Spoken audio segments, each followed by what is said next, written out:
de lire le texte biblique, j'aimerais vous partager quelque chose. Quelques petits PowerPoint. Mais le thème de ce matin, c'est le travail spirituel de notre âme. Savez-vous que je ne suis pas un gros fan de psychologie, mais chaque être humain est composé d'un âme et d'un esprit, et on n'a pas le choix, ça fait partie. Et dans les cœurs des gens, il y a 6 étapes pour un changement. 6 étapes pour un changement. Et j'aimerais qu'on les voit ensemble, ces 6 étapes-là. Voici. On va lire. La précontemplation. L'enfant de Dieu ne voit pas et ne pense pas avoir de problème. Il n'envisage pas de changer de comportement, même si le Saint-Esprit le lui dit par sa conscience et que c'est une évidence pour tout le monde. Des fois, on voit un comportement de quelqu'un qui est chrétien et on se dit « Hé, qu'est-ce qu'il fait là? Pourtant, ça fait longtemps qu'il est chrétien. Je ne comprends pas pourquoi. C'est comme s'il ne le voit pas. » Et là, on remarque ça. Des fois, ça peut être notre mari, des fois, ça peut être notre femme, nos enfants. Là, on se dit, il me semble que ça fait longtemps que j'y dis, puis il ne comprend pas. C'est comme si c'était noir dans son esprit. Et vous, deuxième. Deuxième étape, la contemplation. À ce stade, il commence à se manifester de l'ambivalence du sentiment partagé. L'enfant de Dieu se laisse toucher dans sa conscience, par l'Esprit Saint, et envisage un changement de comportement, mais il hésite à renoncer au péché dans lequel il vit. On parle alors de la balance décisionnelle qui amène à comparer les pour et les contre d'un changement. Là, le Saint-Esprit fait une œuvre dans son cœur, dans son âme. Il commence à être touché. Et là, il regarde. Il est pris dans son péché, mais le Saint-Esprit travaille très fort dans sa conscience, dans son âme. Et là, il contemple. Il regarde ça, il pèse le pour, le contre. Et là, il y a un sentiment partagé. Vas-y pour le deuxième. Troisième. La détermination. L'enfant de Dieu se sent prêt à démarrer la phase d'action dans un futur proche. Il détermine des décisions et commence à les mettre en place dans son cœur et dans sa vie pratique. On est à l'étape de la résolution. Tout le monde a pris des grandes résolutions cette année. Et combien de temps ça dure? C'est pas mal fini. C'est pas mal fini. Les résolutions sont pas mal terminées.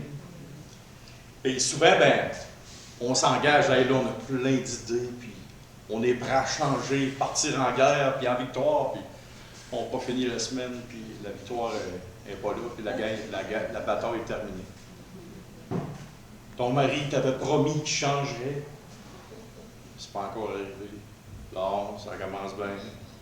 Ta femme t'a promis qu'elle fera ça. Ça n'a pas encore changé.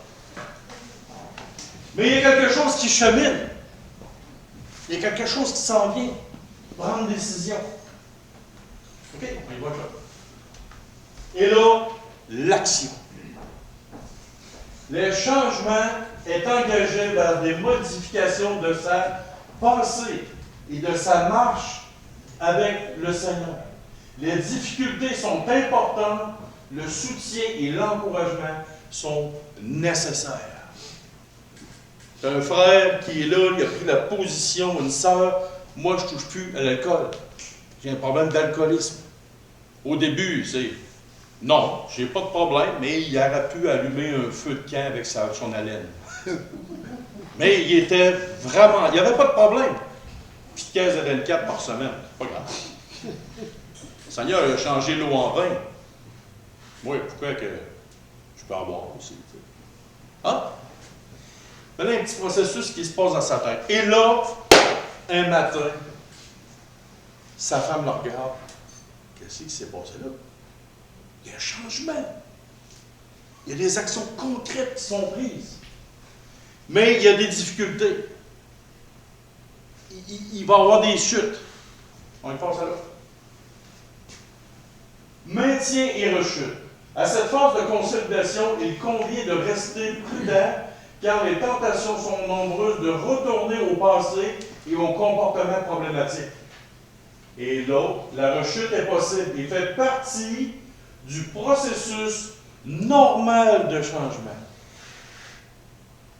Qui a déjà pris une décision et dit, moi, là, j'ai eu la victoire sur ce péché-là, puis j'ai plus jamais repêché après ça?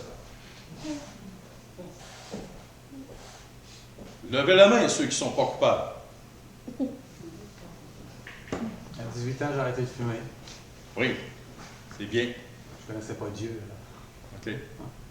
Mais on dirait que quand tu connais Dieu, il y a toujours quelqu'un qui est après toi. Et on sait c'est qui est après toi. C'est problématique. Il y a une manifestation de pathologie. Mais un temps peut être nécessaire à la réussite finale du processus. Et, vas-y pour le dernier. La victoire. La victoire. Ainsi donc que celui qui croit être debout prenne garde à tomber. Aucune tentation ne vous est survenue qui n'ait été humaine. Et Dieu est fidèle, qui est fidèle ne permettra pas que vous soyez tentés au-delà de vos forces. Mais avec la tentation, il préparera aussi le moyen d'en sortir afin que vous puissiez la supporter. Merci. On vient de voir les étapes du processus chez l'être humain normal, à moins que vous soyez un extraterrestre ou un intraterrestre. Normalement, c'est ça qui se produit. Dans différents domaines de nos vies. Il y a un processus. Des fois, on ne veut pas voir. Des fois, on est bien dans ça. On veut rester là. Puis à un moment donné, le Seigneur travaille fort. Nous, on travaille fort souvent contre l'Esprit Saint qui est en nous. On aime ça, garder la corde. Et pourquoi je vous ai parlé du processus de changement? Les étapes du changement dans l'être humain. Parce que des fois, on lit un texte comme on va le lire là. Et des fois, on dirait que ça ne colle pas sur la réalité. On voit quelque chose dans la parole. Exemple, Christ disait, « Soyez parfaits comme votre Père Céleste est parfait. » Oh! On dirait des fois qu'il y a des étapes qui sont inatteignables. Et comment est-ce qu'on fait pour s'en aller dans cette direction-là? Il y a les processus de changement qui sont humains. Mais comment est-ce qu'on fait pour s'aligner, se diriger sur la bonne traque pour qu'il y ait des victoires? J'aimerais ça qu'on regarde, s'il vous plaît, dans Philippiens, chapitre 2. Le titre du message, comme je disais tantôt, c'est « Le travail spirituel de notre âme ». Un enfant de Dieu qui, littéralement, pense, et malheureusement ça a été terrible pour beaucoup de chrétiens, une phrase que j'ai déjà entendue souvent, « Moi je suis sauvé, c'est terminé. Il n'y a plus besoin de faire d'efforts. » Et ça, c'est le plus grand piège du diable pour un enfant de Dieu. Ah, j'ai le salut, je suis sauvé, c'est terminé. Dans ce temps-là, tu devrais juste arracher 1,5 page de la Bible, la garder pour toi, tout ce qui parle du salut, puis après ça, ben, tu mets la Bible de côté.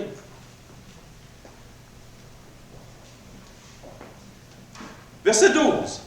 Ainsi, mes bien-aimés, comme vous avez toujours obéi, mettez en œuvre votre salut avec crainte et tremblement, non seulement comme en ma présence, mais bien plus encore maintenant que je suis absent.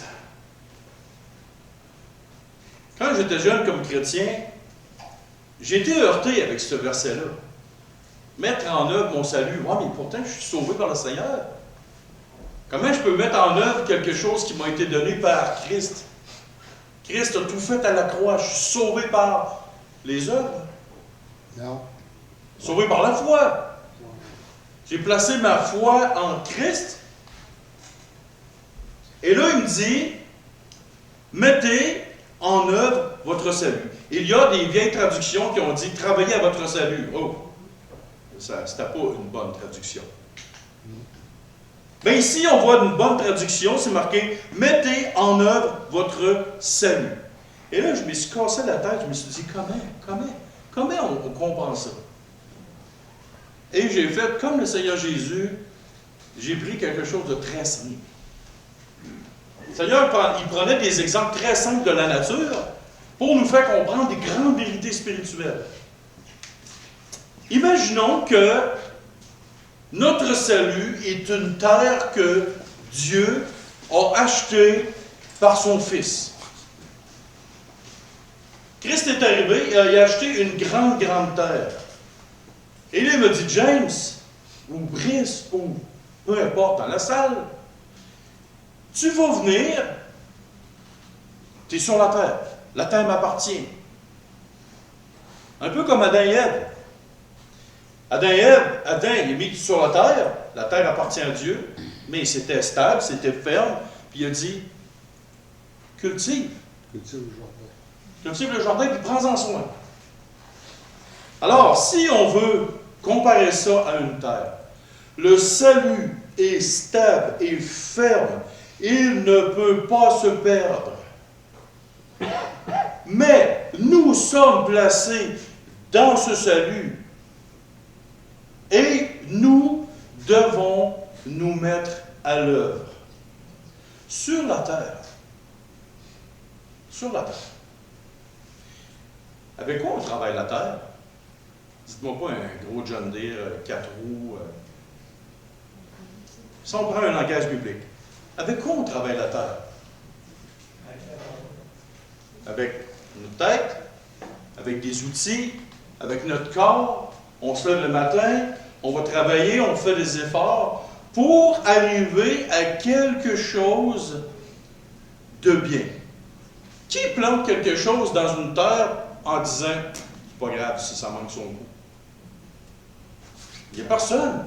Tout le monde qui plante une graine, chaque personne qui plante une graine de carotte, dans sa certitude, dans son cœur, il sait qu'il y a une carotte qui va pousser.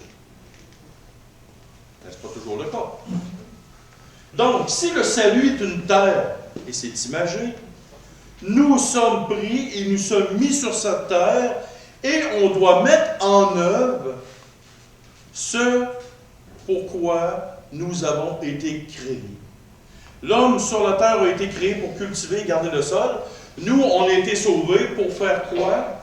Pour mettre en œuvre ce qui nous a été donné par grâce. Et ça nous prend des outils.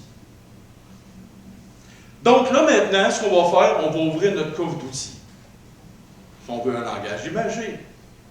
Et on va mettre des outils dedans le coffre. Et on va apprendre à s'en servir. Les premiers outils qu'on va mettre dedans, c'est la crainte et le tremblement. Parce que Jésus a un fouet et il veut nous frapper si on manque notre coup. C'est bien ça, hein? Ah, c'est pas ça la crainte et le tremblement? J'espère que non. Qu'est-ce que la crainte? Qu'est-ce que le tremblement? Est-ce qu'on peut... quelle sorte d'outils que c'est ça? Si on commence à avoir des bons outils, imaginez-vous, on s'en va sur notre terre, puis là, moi je suis propriétaire de la terre, puis là je vous équipe avec un petit seau en plastique, avec une petite pelle. Là, tu dis, viens, on va aller planter des carottes. On va aller ramasser des patates avec ta petite pelle en plastique. Oh, tu ne ramasseras pas grand patate. Si on n'a pas les bons outils, comment est-ce qu'on veut travailler comme il faut et mettre en œuvre notre salut? On était sauvés, pourquoi? On le met en œuvre, pourquoi? Avec quel outil on travaille?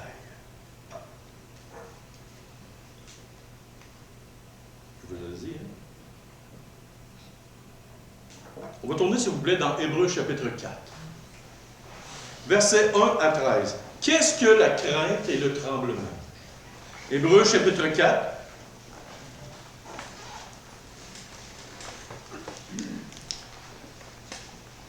versets 1 à 13. Craignons donc, tandis que la promesse d'entrer dans son repos subsiste encore. Chacun de vous ne paraisse être venu trop tard, car cette bonne nouvelle nous a été annoncée aussi bien qu'à eux, mais la parole qui leur fut annoncée ne leur servit de rien, parce qu'ils ne trouva pas de la foi chez ceux qui l'entendirent. Pour nous qui avons cru, nous entrons dans le repos, selon qu'il est dit, « Je jurai dans ma colère, ils n'entreront pas dans mon repos. » Il dit cela, quoique ses œuvres aient été achevées depuis la création du monde. Car il a parlé quelque part, et ainsi du septième jour, et Dieu se reposa de toutes ses œuvres le septième jour.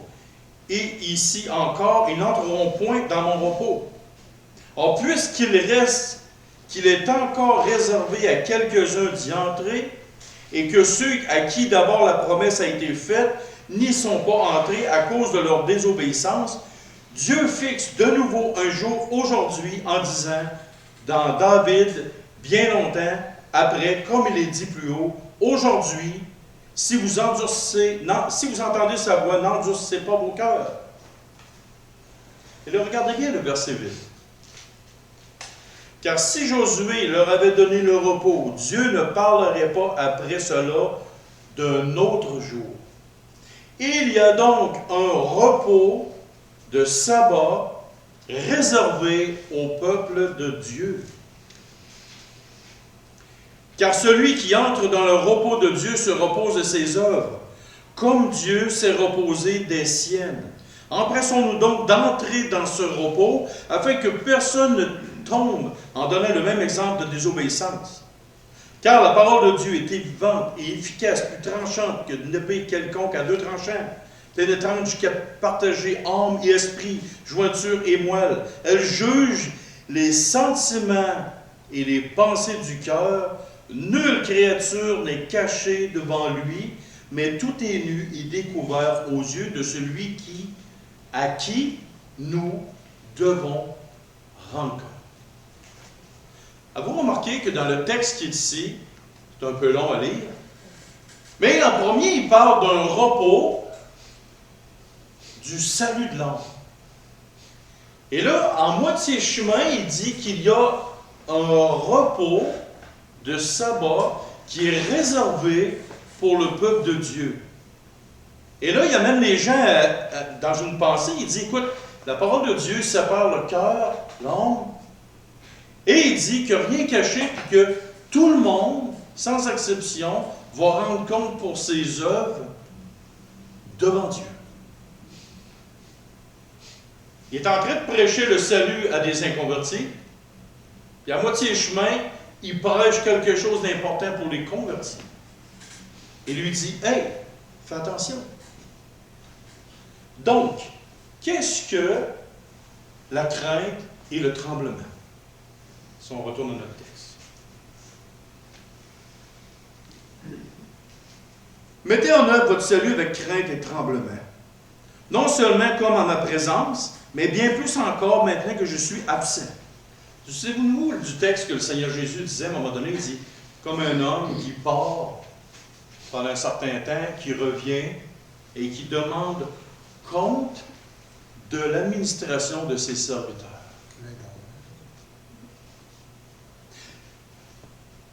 Pour les habitués, vous savez très bien qu'un jour, tout ce que nous pensons, tout ce que nous croyons, tout ce que nous disons, tout ce que nous faisons, nous allons rendre compte de tout dans les moindres détails et encore plus ceux qui enseignent la parole de Dieu. On va avoir des comptes à rendre pour tout. Tout.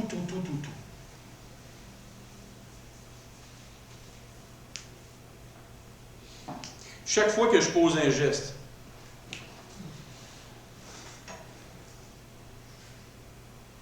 je m'arrête puis je dis, ouais, Seigneur, si ça serait ça, ça serait si facile.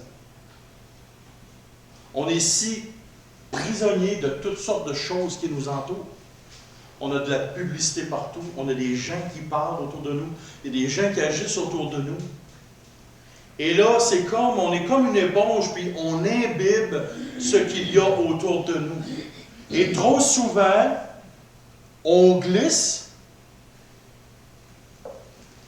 puis on agit mal, on pense mal, on réfléchit mal. Mais si on revient toujours à ce verset-là, oups, est-ce que je mets mon salut en œuvre? Je suis sauvé, je suis passé des ténèbres pour être dans l'admirable lumière de Christ. Je ne suis plus appelé à marcher dans les ténèbres en étant aveugle, mais je suis appelé à marcher en nouveauté de vie. Messieurs, si une jolie madame arrive auprès de vous, et vous êtes... Regardez à terre et touchez votre bague de mariage. Regardez à terre, fermez vos yeux et touchez à votre bague de mariage. Et ça, c'est quoi? C'est mon oncle Pierre qui me dit ça quand j'étais jeune. Il dit un jour, James, là, tu vas avoir une apparition extrême. Ferme tes petits yeux, regarde à terre et touche ta bague. Et ça marche. Et ça marche. Mais tantôt, je vous ai parlé du processus de changement. Non. Moi, il n'y a personne de plus belle que ma femme. Non. Moi, je suis ferme, je suis solide, tout ça. Tu sais, je vous ai parlé du processus de changement tantôt, c'est pas pour rien. Parce que souvent, on étouffe la parole de Dieu. Souvent, on étouffe le Saint-Esprit qui nous parle en dedans. Souvent, c'est comme si le Saint-Esprit nous parle, puis on fait « La, je n'entends rien ». On fait ça dans nos consciences. Mais si on revient au texte, « Mettre en œuvre mon salut avec crainte et tremblement ». Oh, OK, tout ce que je pense, tout ce que je dis, tout ce que je fais, je vais avoir des comptes à rendre. Quand on parle de crainte, est-ce que c'est une crainte pour avoir peur de Dieu ou c'est une crainte respectueuse qui dit « J'aime tellement mon Sauveur, j'aime tellement mon Seigneur que je suis prêt à faire tous les sacrifices qu'il faut parce que je l'aime profondément. » J'ai-tu peur que ma femme me chicane? Des fois. J'ai pas peur de ma femme. J'ai le caractère plus fort que ma femme, physiquement je suis plus fort que ma femme. J'ai pas peur de ma femme. Mais est-ce que j'agis par crainte de ma femme? Oui. Tu n'as pas peur, mais tu as une crainte. Elle est différente. Je ne veux pas la blesser, parce que je l'aime beaucoup. Je fais attention à ce qu'elle me dit. Je fais des efforts, parce que c'est une crainte respectueuse envers elle. Et là, la grande différence. Je n'ai pas peur de ma femme, mais j'ai une crainte de la blesser, d'y faire de la peine. Quand ça arrive, ben, qu'est-ce que je fais? Moi, je suis en pré-contemplation. Non, j'en ai pas de problème. Quand je fais de la peine à quelqu'un, à quelle étape de changement je suis rendu? Est-ce que ma conscience est complètement cautérisée par mon péché puis que le Saint-Esprit ne me parle pas? À quelle étape de changement dans ma vie je suis rendu? Est-ce que je suis un vieux chrétien bourru puis que non, pas à mon âge que je vais changer? Ou, Seigneur, c'est vrai. Est-ce qu'on est prêt à passer de l'étape de la pré-contemplation tout de suite à l'étape de l'action? Hey, je ne veux pas faire ça. Je veux m'éloigner de ça. Seulement comme à ma présence, mais bien plus encore comme étant absent. Christ est parti pour un long voyage et un jour, on va avoir à rendre compte quand Christ va revenir. Et il dit, ainsi, mes bien-aimés, comme vous avez toujours obéi. Pourquoi Paul était capable de dire ça d'eux? Parce quoi? Ils marchaient avec crainte et tremblement. Ils aimaient leur Seigneur. Ils ne voulaient pas y faire plaisir. Ils ne voulaient pas y faire la peine. Et avant les fêtes, j'ai parlé d'attrister le Saint-Esprit. Christ est en nous. Le Saint-Esprit est en nous. Dieu est en nous. Ah, il se fait du monde, ça, là. Tu peux pas me mettre caché, là. Puis ils remplissent toute la place. C'est vrai que tu joues à cachette avec quelqu'un dans un 1,5. Il ne reste plus de bien de place. Fait que voyez-vous, là, il y a une pièce. C'est moi, puis 3 personnes qui sont là. Et là, c'est marqué, car c'est Dieu qui produit en vous le vouloir et le faire, selon son bon plaisir. Quel est le bon plaisir de Dieu? Ah, ça c'est intéressant à savoir. Qu'est-ce qui fait plaisir à ma femme? Qu'est-ce qui fait plaisir à mon mari? Qu'est-ce qui fait que je suis motivé à faire attention à ce qu'elle me dit? Ou qu'est-ce qui fait que je suis motivé à faire attention à ce qu'il me dit? Pour les femmes aussi. Qu'est-ce qui me fait motiver à ce que je veux plaire à Christ? Qu'est-ce qui fait que je veux plaire au Saint-Esprit? Bien, ça, c'est de la faute de Dieu. C'est lui qui crée en nous le vouloir et le faire. Et pourquoi qu'on dirait que ça ne marche pas? Tu sais, c'est un verset qu'on connaît tous. Mais pourquoi que j'ai comme pas la volonté et le désir d'aller dans cette direction-là? Qu'est-ce qui se passe avec moi?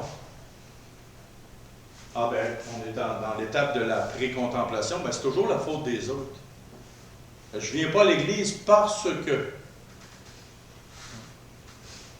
Je ne lis pas ma parole parce que.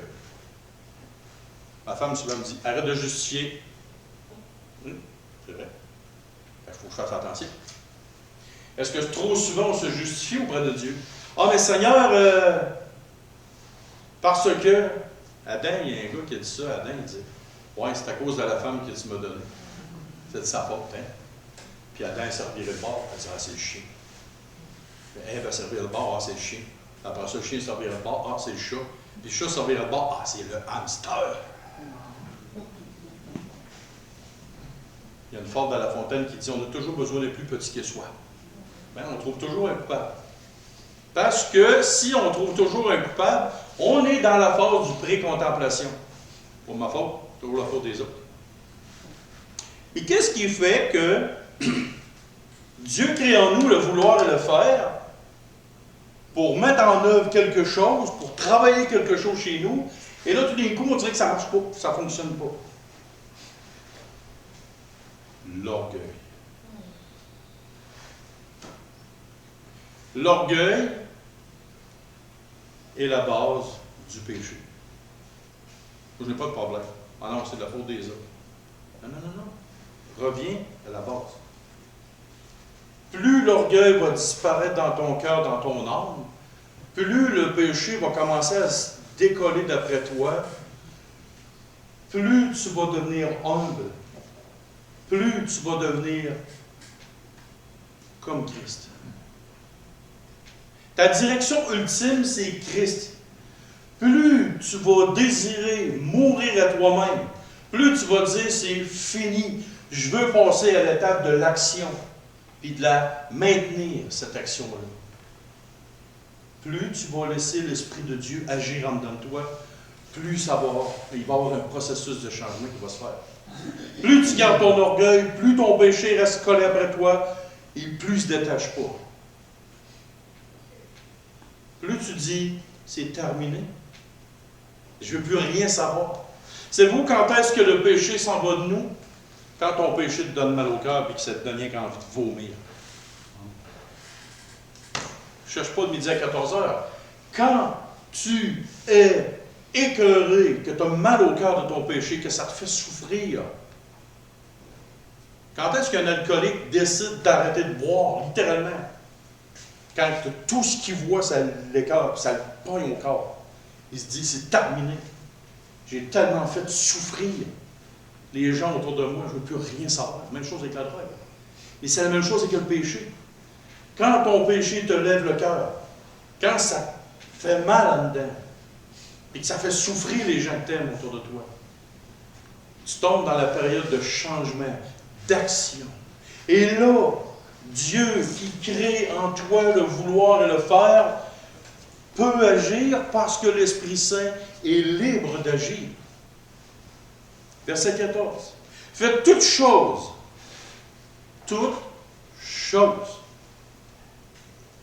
Ça veut dire quoi, ça? Jusque où ça va, le toutes choses?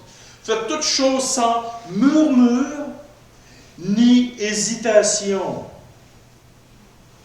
Si on prend un texte comme dans Malachie chapitre 3, l'Éternel Dieu dit, vos paroles sont rudes contre moi. Qu'est-ce qu'on nous dit contre toi? La table de l'Éternel est méprisable. Ça nous a donné quoi de servir Dieu, puis pour souffrir au final? Qu'est-ce que ça veut dire aussi, sans murmure ni hésitation? Tantôt, j'ai dit un verset que celui qui est debout prenne garde à tomber. Prenez un gars comme Moïse. 3 fois, ah non, Seigneur, pas vraiment. Ouais, prends un autre.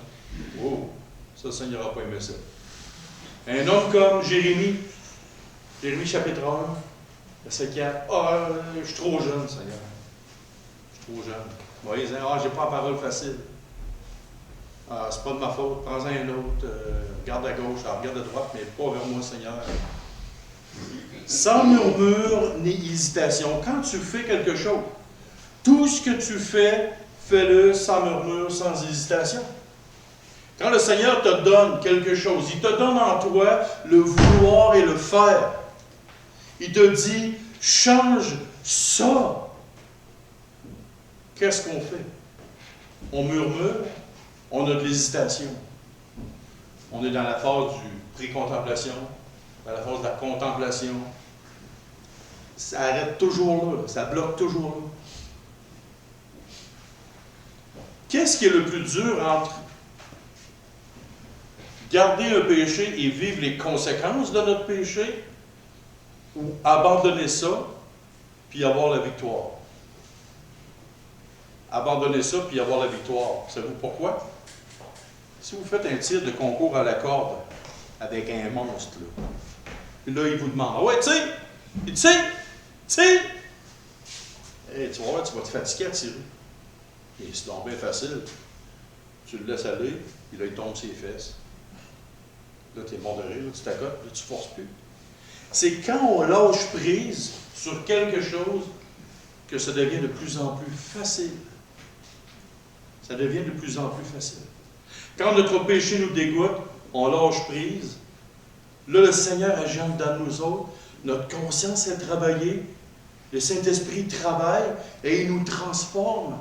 Et plus on le laisse travailler, plus ça devient facile. Et pourquoi qu'à un moment donné, on trouve ça dur? Parce que l'étape de la rechute, on a parlé tantôt.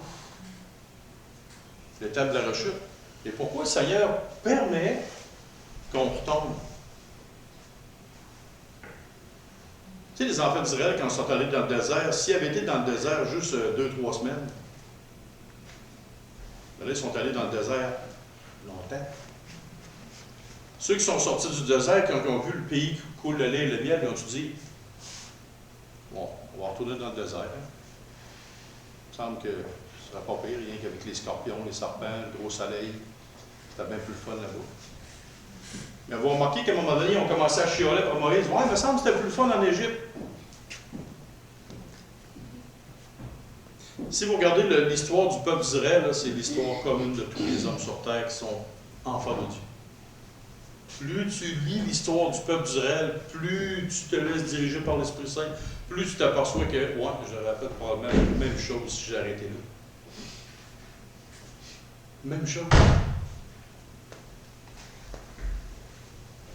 Mais là, comment est-ce qu'on fait ça? Si on veut avancer les choses. Sans murmure, sans hésitation, on se laisse diriger par le Seigneur. Mais il nous dit ici, afin, tout ce processus-là, il y a un but à ça, afin que vous soyez irréprochables et purs. Est-ce que c'est notre désir? Je vous pose une question. Qui a hâte à l'enlèvement de l'Église?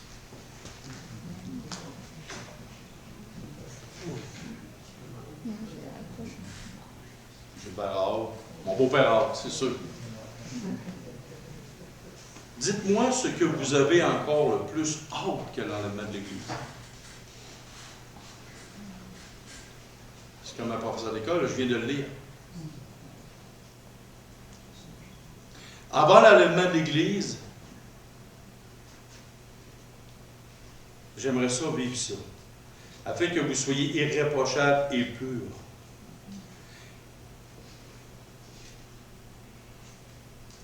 Des enfants de Dieu irréprochables au milieu d'une génération perverse et corrompue. Il y a un homme de Dieu un jour qui disait « La seule chose que j'ai peur dans ma vie, c'est le péché. » C'était un homme de Dieu, un homme incroyable. Il disait « La chose que j'ai le plus peur dans ma vie, c'est le péché. Je n'ai pas peur de mourir, je n'ai pas peur de perdre ma vie, mais j'ai peur du péché. Pourquoi? À cause de ça. » On dit souvent, « Ah, il me semble que je m'en irais, ça serait terminé. » Non, non, non, tu pars avec tes problèmes.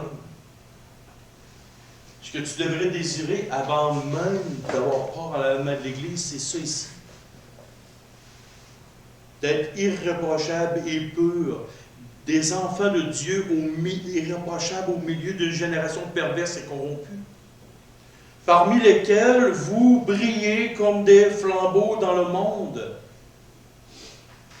Et il rajoute, portant la parole de vie. Oh, là, il y a quelque chose de spécial ici.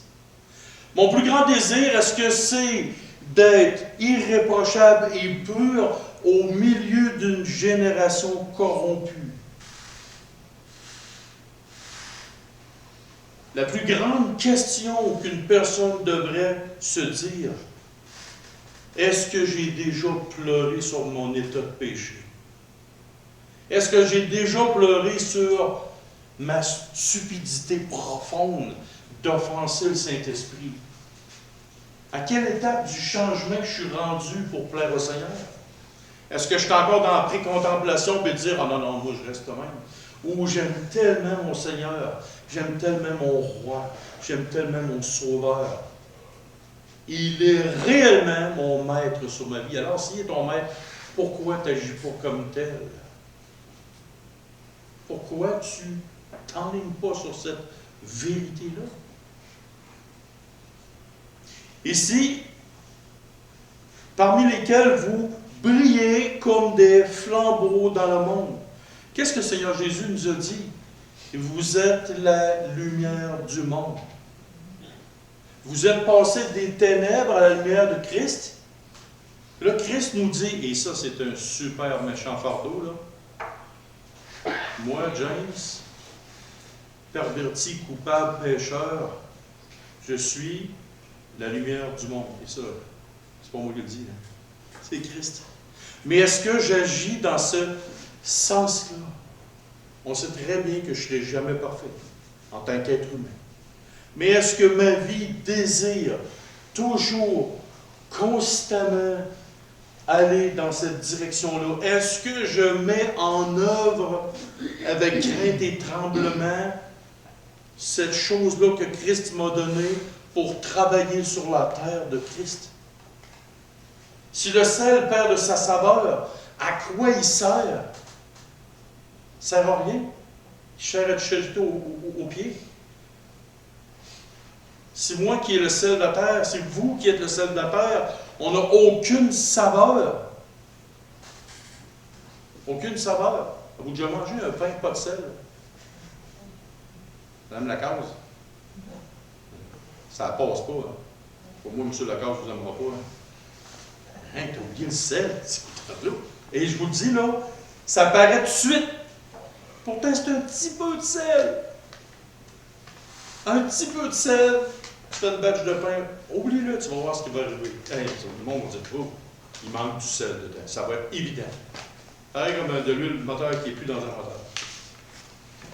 Ça peut marcher un petit bout, mais ça ne marche pas longtemps. Et là, il dit, parmi lesquels vous brillez comme des flambeaux dans le monde, virgule, portant la parole de vie. est-ce qu'il a dit apportant la parole de vie ou il a dit portant la parole de vie? Elle est énorme, la différence. Quand tu apportes, ça veut dire que tu le donnes à quelqu'un. Mais là, est-ce que c'est le mot apporter ou c'est le mot porter? Porter, ça signifie une charge. Christ disait, si tu ne veux pas te charger de la croix, qui est faite en ouate, puis qu'il n'y a pas de problème avec ça, pas d'écharpe, elle est bien sablée, tout va bien. Non, non. Une croix, c'était faite pour souffrir, être martyrisé, être à contre-courant, et quand tu es sur la croix, d'après moi, tu es sûr certain que tu es à contre-courant. Puis tu es la honte, l'humiliation de ta famille, de tout. Et l'opprobre du peuple. Si dans la vie comme chrétien, vous avez beaucoup de privilèges, vous avez toujours des passe-droits, tout le monde vous aime, que vous ne tapez jamais sur les nerfs à personne, vous avez un problème. Si vous passez toujours très bien parmi les inconvertis, si vous n'êtes pas un odeur de mort, c'est-à-dire un chrétien moufette, vous avez un problème. Christ disait, ils ont traité le maître de cette manière, ils vont traiter les disciples de la même manière. Oh! Si tu n'es pas traité comme ton maître, tu n'es pas un disciple de Christ. T'es quoi? Lis le chapitre 23 quand Jésus parlait des scribes et des pharisiens. Oh, Jésus n'est pas très establishment, politically correct. Oh! Aujourd'hui, imaginez-vous, si j'avais au Parlement d'Ottawa ou au Parlement de Québec, puis je sors le même discours à tout le monde qui sont là. D'après moi, je ne finirais pas mon discours. Je ne finirais pas mon discours. Voyez-vous, le Seigneur Jésus, c'est pas à gauche, c'est pas à droite, c'est pas n'importe quoi, c'est « Je suis mort pour toi, tu es esclave de moi ». Un esclave, ça n'a aucun droit. Ça l'obéit. Mais là, ce n'est pas un esclave pour t'écraser, pour te faire du mal. Il dit, viens à moi, mon joug est fort, mon fardeau, mon joug est léger. Plus tu vas t'approcher de Christ, plus suivre Christ va être facile pour toi. Un jour, il y a quelqu'un qui m'a demandé, James, avec toutes les épreuves qui t'est arrivées, tu n'as pas envie de lâcher le ministère? Sur quoi je suis appuyé? Avec toutes les choses qui t'est arrivées, que tout le monde t'a mis de côté, que tu as perdu plein d'amis. Il te dit, charge-toi de ta croix chaque jour. Et il te dit, portant la parole de vie, pour nous avons entre les mains en nous la parole de vie. On la porte comme un fardeau. Pour certains, on est des odeurs de mort, apportant la mort. Et pour d'autres, on est des odeurs de vie, on apporte la vie. Mais on doit porter la parole de vie. Et là, Paul il disait, et je pourrais me glorifier au jour de Christ de ne pas avoir couru en vain, ni travaillé en vain. Qui aime ça travailler pour rien?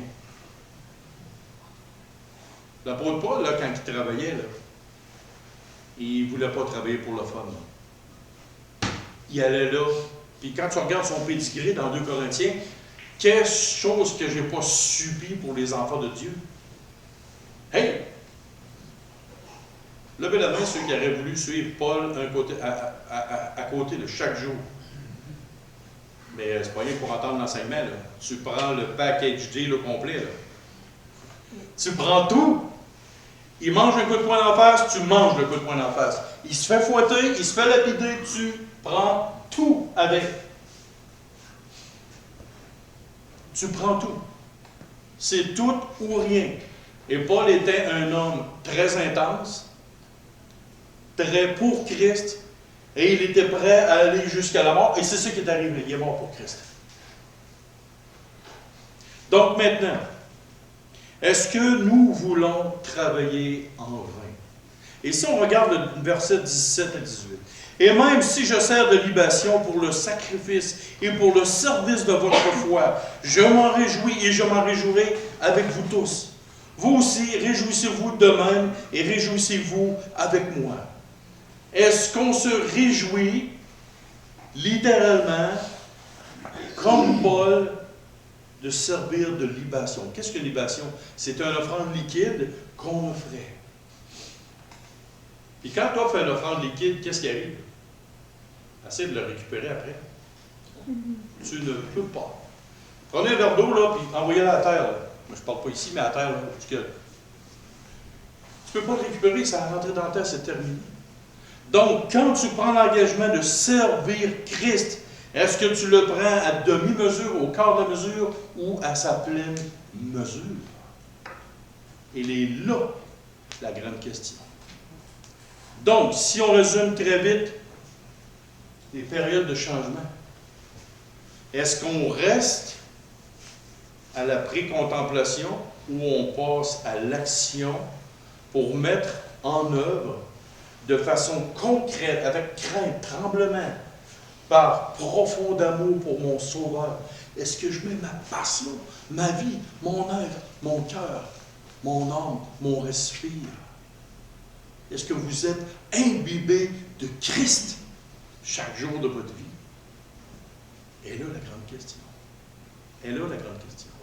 Allons-nous rester à l'étape qui ne fait rien?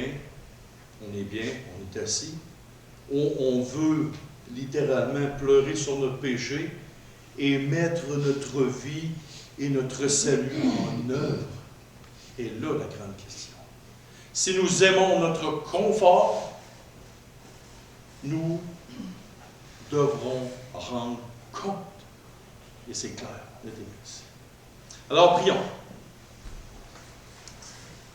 Seigneur Dieu et Père, apprends-nous de toutes les manières possibles à mettre en œuvre notre salut. Apprends-nous à le mettre avec crainte et tremblement. Tout ça pour ta gloire, ô Père. Transforme-nous. Fais-nous haïr notre péché, Seigneur. Donne-nous, crée en nous de plus en plus ce vouloir et ce faire, Seigneur, pour un changement littéral dans nos pensées, dans nos cœurs. Et tout cela pour ta gloire et pour plaire à notre Sauveur et Seigneur, ton Fils. Et transforme-nous par ton Esprit, Seigneur. Et c'est au nom de ton merveilleux Fils qu'on te prie ce matin. Amen. Amen. Alors, passez une bonne semaine et on se revoit la semaine prochaine.